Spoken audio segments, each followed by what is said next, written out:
Thank you very much. Mr. Safase, Mr. Viala, Mr. Negro, thank you very much for inviting me here today, and colleagues as well. I owe you a word of apology. My apology is your English is much better than my Spanish. So forgive me for speaking in English, because otherwise I wouldn't make much sense. My second point is I owe you a word of thanks. I'm from Holland, and I thank you for sending our queen to us. We're very proud of her, as I'm sure you are as well. And I've only just discovered what a beautiful, beautiful city our queen has left to come to Holland, which is not nearly as beautiful as Buenos Aires. So thank you very much for sending her our way. I bring you greetings from the members of the Global Alliance. The Global Alliance has 43 member associations. The Consejo is one of them. And my friend and colleague Alejandra Brandolini has been your voice in the Global Alliance. We try to do a number of things.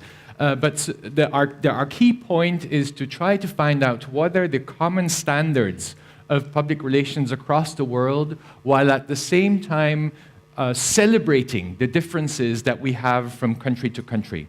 So when Alejandra first approached me and said, would you like to speak? I said, yes, of course. And then I asked, but what do you want me to speak about? She asked me to speak about exactly that, as in what are the differences between countries in PR, and what do we have in common? So I'm going to try to speak about that, and what I'll do is I'm integrating the sum of all the conversations that I've had over the past few years as president of and as chair of the Global Alliance. There's no language in the world that has such beautiful words for complicated things as Spanish. There's no such word as geolocalization in English. I think we should have something like that because it contains exactly what I'm going to try to talk about. As in, what are local differences that are explained by the geographical context. And of course, PR differs geolocally. I love this word. Of course, PR differs geolocally or locally. And there is a large scholarly community and a practice community that is trying to find out why that is the case. And you'll know some of their answers. What we think we know about local differences is very much crafted by what we think we know about the development of PR historically. There's been some fantastic work done on this, and I know that the educators in this room and the students in this room will know parts of this work. The assumption of this is that PR goes through a number of phases, and that phases together craft a modernization process, basically one that goes from left to right and is somewhat of a teleological process, that all PR all across the world moves toward a state of modernization, and that modernization is a dialogue between organizations and their publics. And roughly speaking, it starts at around 1900 with a form of press agentry, moving to public information, moving to dialogue, and then to symmetrical relations from roughly the 1970s. I think this is a helpful model because it has helped us understand how PR can evolve. I think it is not helpful to understand where PR is in each country and how it evolves in a geolocal context. Because what this model has done, it has pretended that countries are on the same scale and they're all moving in the same direction, and that the difference between those countries is the difference of speed. That the difference between the countries is the difference of place in the modernization process. That is an assumption that is wrong. And it's not only wrong, it is also disrespectful to differences between the countries that are practicing PR. So the point that I'm making here is what we think we know about local differences in PR is too simple, because we're pushing it in a too simple, a historical arrow. And I'm going to do two things today. I'm going to propose a different way of thinking about this, one that contains a focus on relationships, and I'm going to secondly be pessimistic. I think if we look at PR as relationship management, we will recognize, we will have to admit that PR currently is not doing a very good job at being a modern discipline. And I'm going to ask you to, if you disagree with me, please disagree with me. I'm a born pessimist. I've lived in Germany for too long, and I become pessimistic but I'll show you my reasons why I think PR is not doing a good job currently. It starts with what we think we know is too simple. PR does not develop in a simple straight line. It is not teleological, but it's a historical ebb and flow of very specific challenges for which I'm going to share a model here. Here's what I think we're looking at. If we're looking at PR as relationship challenges, what I think we're seeing is that our profession is going through a number of relationship challenges in the sense that it focuses in different phases on different relationship traumas. And I'll tell you which ones those are in a second, or which ones I think those are. And we go through waves. Once we've handled one relationship trauma, we go to the next relationship trauma, and then we go to the third relationship trauma. I think there are waves here, there are historical similarities here. And it starts with the trauma that we as a profession have had with journalism, trying to find out how is it that we relate to journalism? How are we better? How are we worse? How are we codependent? What does journalism get from us? What do we give journalism? That is a conversation that very much started in the 1950s and was very much the focus of professional development and a degree of challenge that went up in the years afterwards. And it's recently ebbed down a bit, in my view. Then came the phase where the key relationship that we needed to worry about was the relationship that we, PR people, had with management. Do we have a seat at the table? Are they listening to us? If they're listening to us, are they taking our advice? Are we part of the so-called powerful coalition in an organization?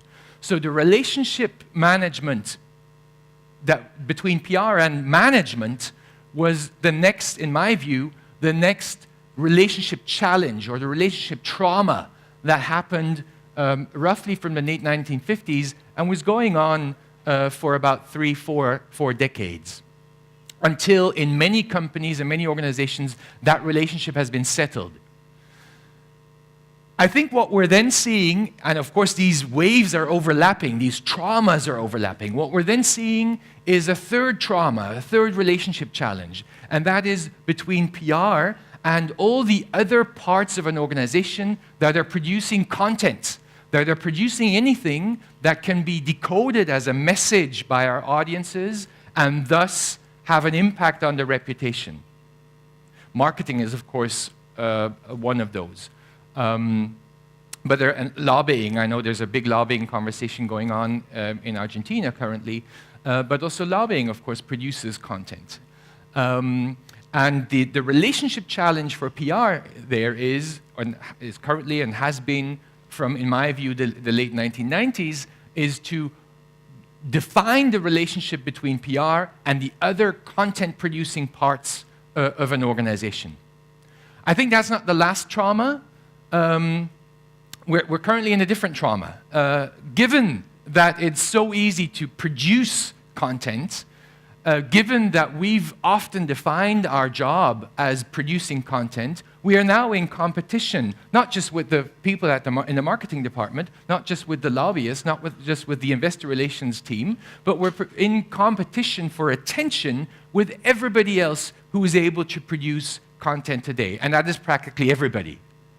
So what that means is that the next relationship trauma is the one between us in PR and everybody else that is able to produce content. And that's a very large group. I think we understand more about the challenges of PR if we think about those challenges as relationship challenges. And I think we understand more about the development of PR if we think about those challenges as overlapping relationship management. I also think we understand more about PR and the differences, the geolocal differences, if we look at how each country handles those waves, those traumas. Because you'll see that a country will handle the same traumas, but in a different way. And that's what makes those local differences so meaningful. Let me just add one aspect here of what I think we as a PR profession were producing in those phases. I think in the first phase we were producing access of management into journalism, access of journalism into management. I think in the second phase, and we're still doing that of course, is context, producing context, social context, public opinion context for management decisions. In the third relationship, our role was obviously to produce content, one that is better or more appropriate or more value-creating than marketing, advertising does. And in the fourth relationship, it is our ability to craft conversations in a way that is better than competitors do that are also producing content.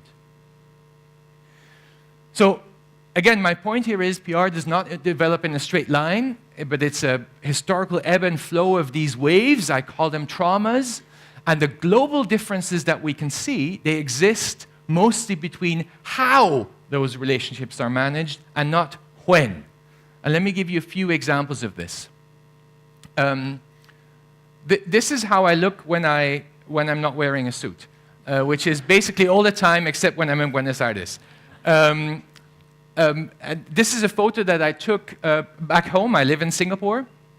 And in Singapore, the PR function is a side function. In most organizations, the commercial content producers have a much larger say over the total reputation of an organization than the PR function. It goes so far as that Coke, for example, which globally has happiness as its core DNA, it gives that up in Singapore because it is driven by marketing and sales. And if you read Mandarin, this says family and peace. It means peace in the family. The marketing department of Coke in Southeast Asia basically gives up the reputational positioning and drives the marketing and sales positioning there and basically changes it so as to be better understood in the Chinese community. This is an example you will know. It is the stock price of Volkswagen after the Dieselgate scandal. Clearly, something there did not quite work in the relationship between the PR and the top management. One or two things happened. Either they didn't ask them, or they gave them bad advice. No, three things. Either they didn't ask the PR department, or they asked them and they gave bad advice, or they asked them and they gave good advice, and then they didn't listen. In all three cases, the relationship trauma between the PR department and the top management clearly hasn't been worked on. The photo you see here is a better example of how that can work. You'll see it's a Starbucks cafe. You'll see it's not in the US. It's also not in Buenos Aires. But I did find that you have a very interesting Chinatown here. It is in the Forbidden City. And not just anywhere in the Forbidden City, but in the so-called fourth ring. In the fourth ring of the Forbidden City, which means in a very, very, very forbidden part of the Forbidden City. I don't know why they did this. I don't think it was a good idea. But it was the PR people in China for Starbucks that said, this is not a good idea. They were providing context. And even though this was one of the most profitable Starbucks around the world, they pulled out. And here, I think, is a good example, and this, you'll see this more often in China, is a good example where the PR people actually create a major context to most management decisions in China simply because the public awareness of decisions made by foreign companies in China is so high. I'm amazed about the quality of conversations that in some countries exist, not in my own home country, not in Singapore, but certainly in the US, where an entire conversation about the quality of food is today no longer driven by the food producers, but by other food opinion leaders. And the food producers are becoming an excellent part of those conversations rather than being content drivers. So what does that all mean? And this is where my pessimism comes in. I think we need to ask ourselves, and we in a Congress like this can do that. Are we prepared for the next and the current relationship challenge? Are we really handling that trauma that we should be handling currently? And to answer that question, there's a number of tools. I'm going to, forgive me, I'm going to use two things that we've been working on in the Global Alliance.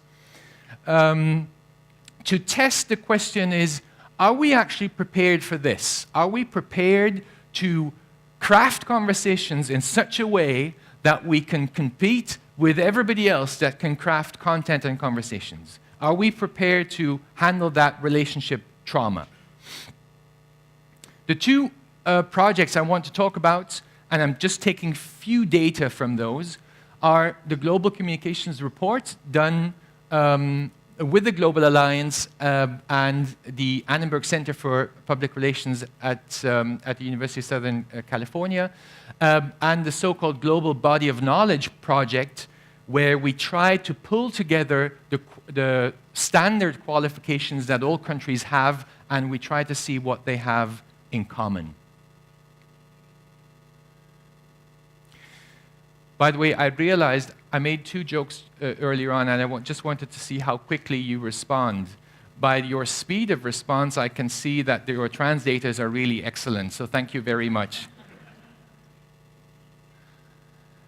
The Global Communications Report is a survey of among the 43 members or associations of the Global Alliance, their association leadership, and the senior practitioners in each of those countries.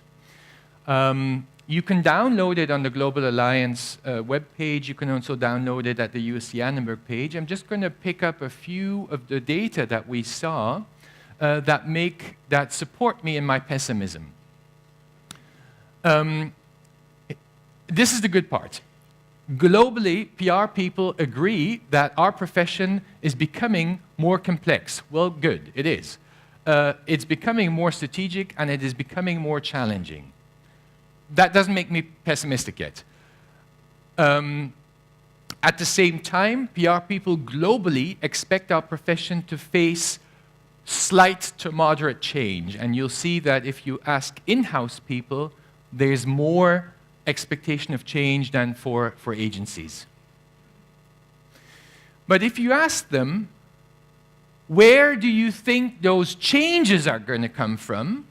The same people that always talk about relationships, the same people that say, we're the ones that craft relationships, we're the ones that craft conversations, we're the ones that add value to relationships, suddenly they stop talking about relationships.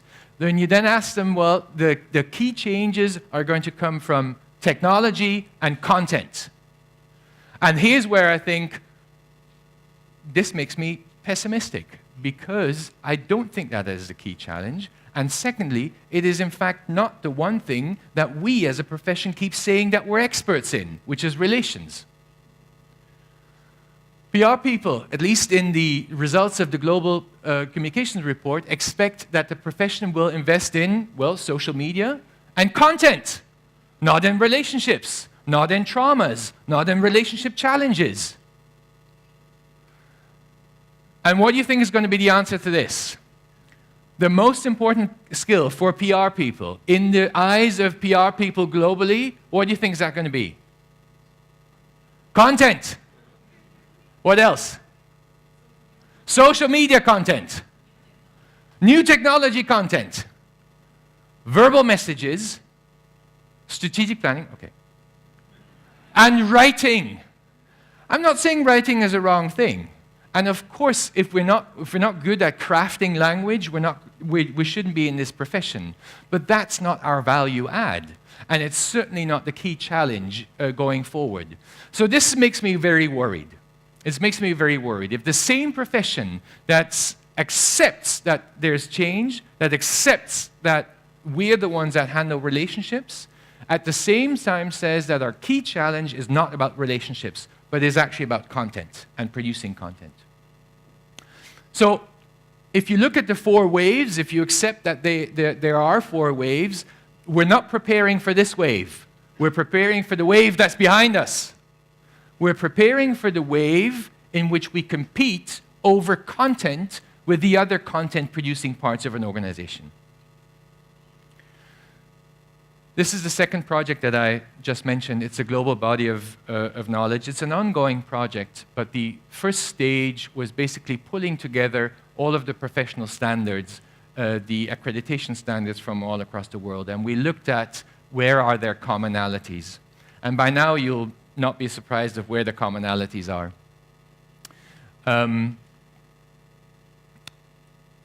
What 93% of all global standards have on their first page, on their first expectations about what a PR person should do is not relationship, but content. And the technical parts of content: writing, oral communication, public speaking, and digital content literacy. Again, I'm not saying that that is wrong. I am saying it prepares us for the challenge, for the wave, for the relationship trauma that's behind us. So is PR prepared for the current and for the next relationship challenge? I think not. I think not. I think we are preparing for the relationship challenges of yesterday and not for the ones that are coming forward.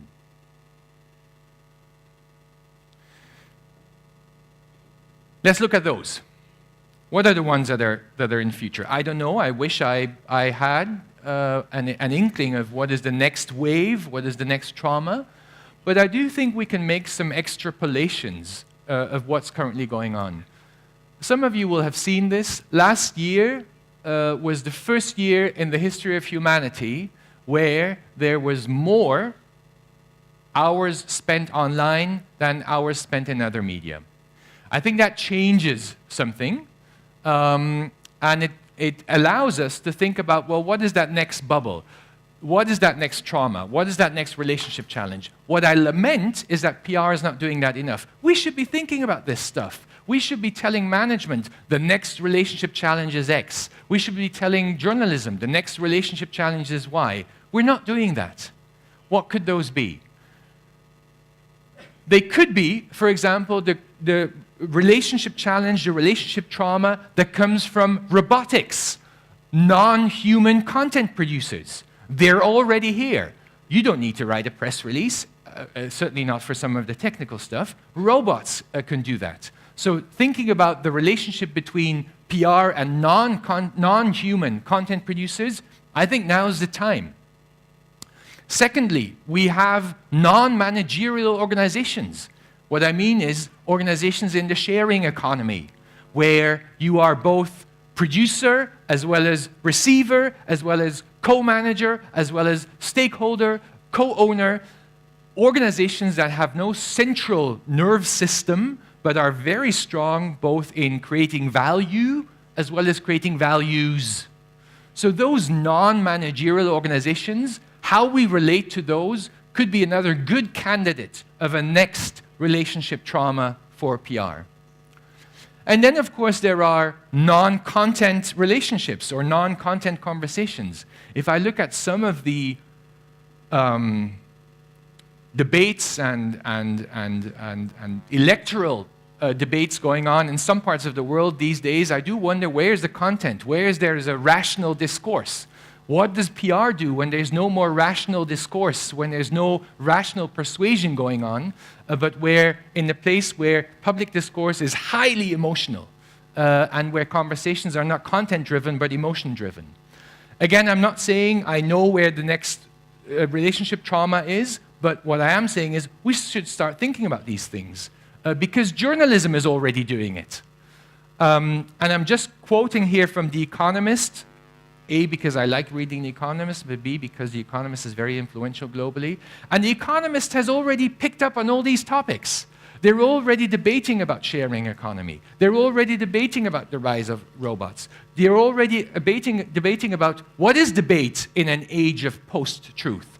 Why are we not doing this? We should be thinking about relationship traumas and our role in crafting relationships in the future because we've always said that that's what we do.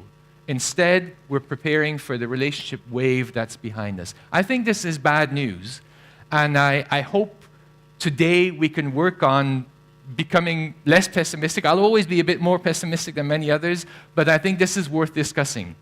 And again, I am delighted to be here. I'm delighted to have conversations around these traumas with you because we need to have them here. Where, if not here, so as to be able to prepare for the next wave. PR today, and this is my closing statement, is not a modern relationship industry, even though we say it is. It follows too much and it leads too little. I think PR today needs to remain geolocally specific in how it manages relationships, and it needs to become globally aware of the next big relationship challenge. I'm looking forward to conversations here, and I thank you again for having invited me to be part of your conversations and relationships. Thank you very much.